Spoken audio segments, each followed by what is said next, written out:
Okay, I see everybody's got their data sheets in front of them, so that means everybody gave Ms. Cobbs your information prior to taking the test and after taking the test.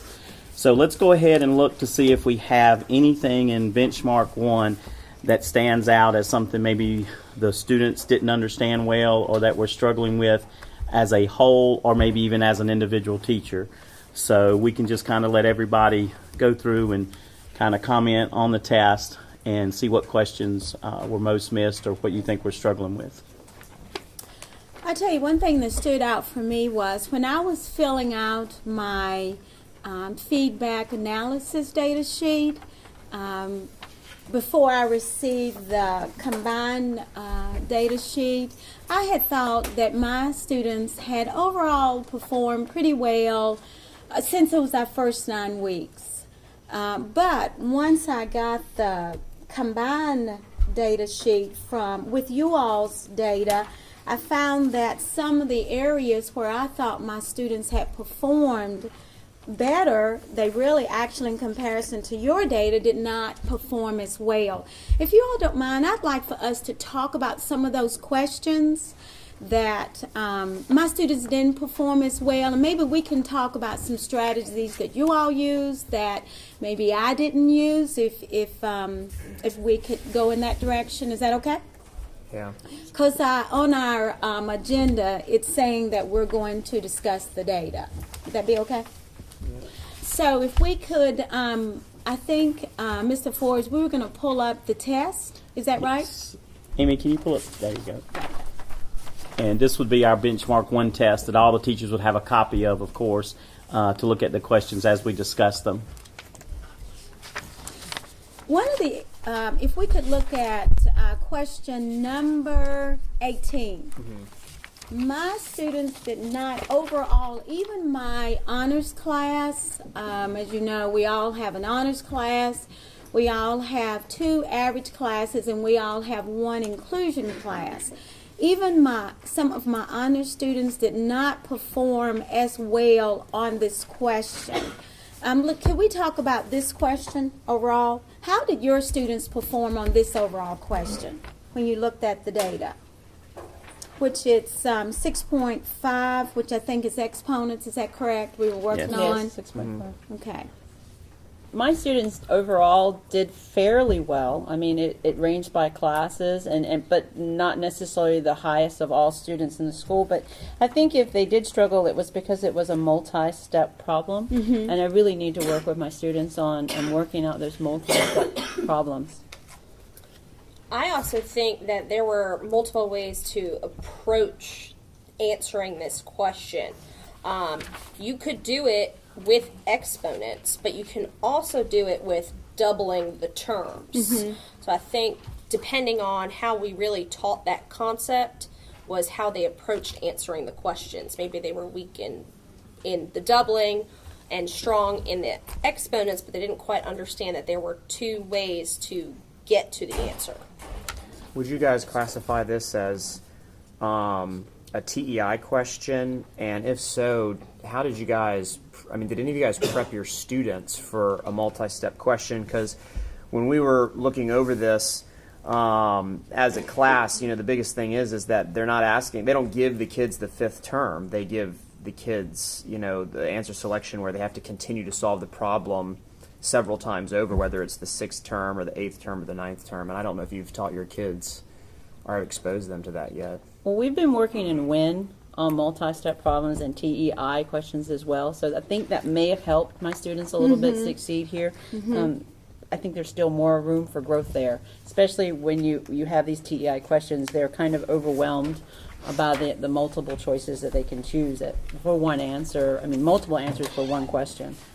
Well, when you look at this question, it also is not only just a TEI, but involves a model and a TEI. It's not just choosing one correct answer, you're choosing more than one. And when I looked at the data separately also, a lot of students would get 2 answers correct, but not 3. So just like on the SOL test, they're going to miss that question because they're not getting all of it correct. So, we've got to really stress to our students that, to do this, we give little short performance tasks or short TEIs during the year and the rest of the year that may help with our students making sure that they look at all possible answers. I think that's the hardest thing for our rising fifth graders who are becoming sixth graders, because this is really not something that their SOL stresses. It will eventually, but is not in the past couple of years.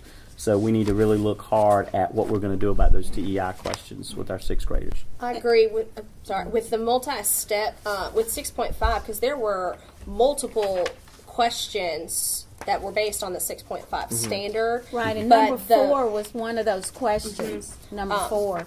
But this one was the weakest one out of all of them, even though our kids as a whole did well with this standard. It's the multi-step that I do think we need to focus on and win. Because if you look back at number 4, which is addressing exponents, my students did fine with that question, but I think it goes back to what Mr. Forbes is saying, because all they had to do was, in this instance, go to the next step, 7 to the 6th power, whereas in the other problem, it was several steps, several processes that they had to go through. Well, even question 5 is kind of preparing them for 18, because they're using the dots in sort of an art, a visual representation that comes sequentially, in contrast to 18, where they have to actually do multi-steps and put different terms together. I notice, Mr. Forbes, in your inclusion class, your inclusion class tended to perform overall pretty well. So did you, in your WIN class or maybe your board work, did you give them experiences with multi-step processes throughout the 9 weeks? How did you address this area? Myself and the other teachers in the classroom looked at it as being part of something we need to do every day, because we knew they hadn't been exposed to it. So we pretty much did it as bell work. We had Every at least day. 2 to 3 days a week that was bell work with the TEI. Or she also, my inclusion teacher also took students out at times and maybe worked with them, particularly with a TEI question that we knew would help them with multi-step or multi-answers. So that's one thing that we tried this year that was different than last year. Is there another question? Another question on here that our standard that really shines. I think if you as look a at weakness? question number 12, I'm sorry. Question 12? Question number 12 is an order of operations problem. Even though this is a previous SOL in 5th grade, we extended in 6th grade. So if you look at that, what do we first notice? The scores are not great, and maybe why. I don't know. What do we think about that question? I know my inclusion scores are very low for that particular standard, which is 6.8. I actually don't have an inclusion class, but my average and high classes really struggled with so that did question mine. and with that standard. So I need some help with how to address that one. If anybody has any ideas, maybe what worked in your classroom, because that's definitely something I need to improve upon. Well, I think I just think that the tricky part is that even though it's one question, they have to solve 6 individual problems, and I think that maybe it's an endurance issue, or maybe they didn't even realize how to even answer the question. It could be just quiz familiarity. Yeah, I with think the they may question. get overwhelmed with that question, because they do have to. It's not just question 12, it's question 12, 13, 14, Exactly. 15. so. Maybe what we need to look at is maybe taking 2 or 3 of these away, because with the new CAT testing that's coming up through 6th grade this year, where students are going to be asked to stay on a question until they move forward, maybe we need to think about if the state's going to narrow it down to maybe 2 to 3 choices instead of having 4 or 5 or 6, that maybe we need to do the same, so that a kid doesn't spend a lot of time or doesn't get frustrated and skips this one. So we'll need to look at this next time and maybe pick out the ones that we need to remove, or maybe everybody go back. You pick out the 3 you want to keep and send them to me, and we'll put them in IA and pass it on to central office, who makes our benchmarks. I think since we've talked about these different problems and in an area we see across the board with our students, I think one of the things I want to do is I want to hear my students' voices in. How did you approach this problem. What did you do to hear their voices, to see what they're thinking? If we can see what they're thinking, that's going to help us move in the direction we need to go in, because just like you all have mentioned, actually this is probably their first year with with the rigor of the new standards. This may be some of our students' first year experiencing these types of multi-step problems, in probably in elementary maybe 2-3 steps, but this is asking them to go beyond 2-3 step problems. So I think one of our strategies maybe is as a whole, as a grade level, we make sure that we are giving all of our students experiences with these types of problems, because this is, I don't know if you all noticed this, but the overall basic information or processes, it seems like they have. Did you all think that? What did you think? Well, overall, the test averages were pretty good as far as that goes, but specific questions, and then there were specific subgroups that kind of didn't do as well as we would hope for, such as students with difficulties look to be some of the most efficient as far as some of the categories we're looking at. So we need to make sure that when we're getting to the end of the meeting, we address maybe what solutions, not only in our classrooms, but maybe what they can do within pull-out classes or in other inclusion classes, or with something in that process. Right. Well, I know we had bell ringers and maybe even looking at modifying some of the kids' win schedule. But are you guys going to pull, what resources do we have? Are you just going to look in IA and try to find more TEI questions, or where do you think your bell work or some of the stuff we do in WIN is going to come from? Do you mind if I suggest something really quick? I think because we kind of all approach these problems differently within our classrooms, do you think all within maybe the next 2 or 3 days we can send out 2 strategies each That might be better, yeah. for maybe 6.8 and 6.19 and 6.20? Because those overall are our weaker strands, and that way we can kind of get different activities. Like you said earlier, we don't have to start that wheel over. Okay. We can just kind of continue. And I'll go ahead and set out my bell ringers that I use or board work that I use, and I'll just send those out, and you can use those since we all kind of share Active Inspire, so we can all just put those up as the students come in. And I think also in our new series that the division purchased for us, there's, as you know, there's software that came with the series, and there's a test bank of problems, so we don't have to reinvent the wheel. That maybe we all could pull from when we send out strategies. Go ahead and maybe send 2 problems that we all could use throughout the 2-week time period.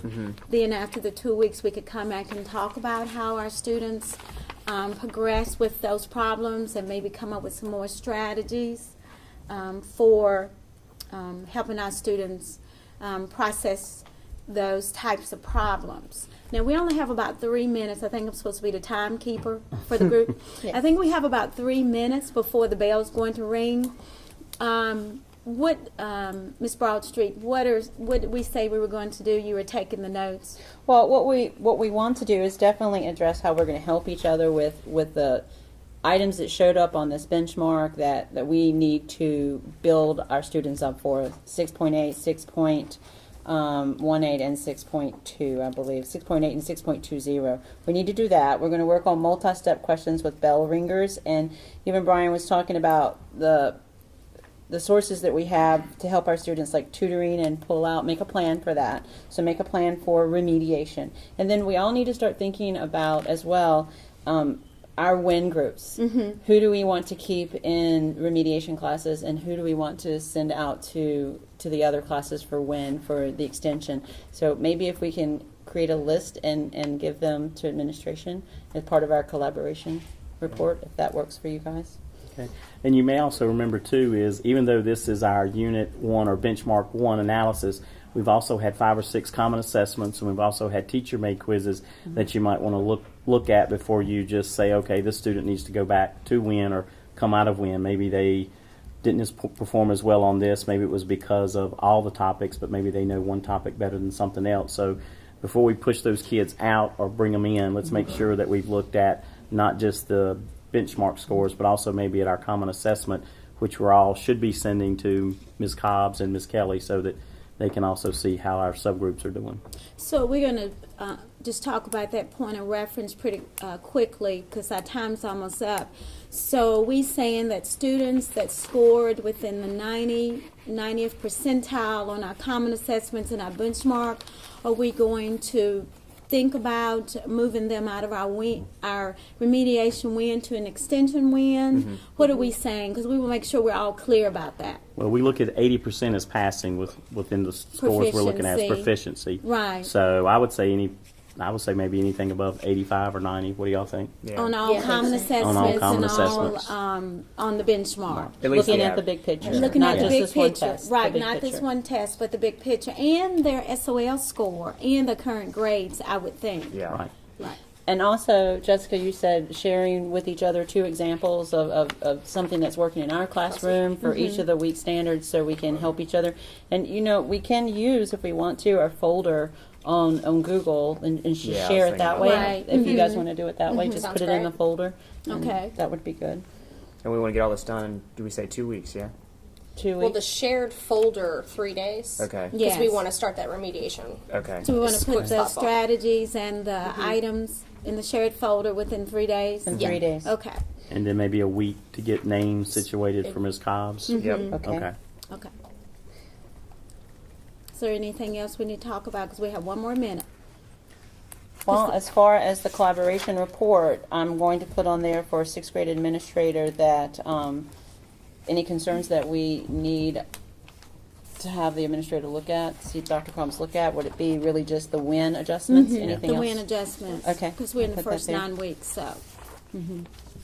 So we're going to use win, remediation time, tutors, and our bail Bail work work. to Bail work. address the areas of weaknesses. Okay. And plus, you mentioned as well student modeling. I think it is good to ask the students who struggle with that question, maybe all students, how did you work this question out, right? And that would, we can share that as well. Okay.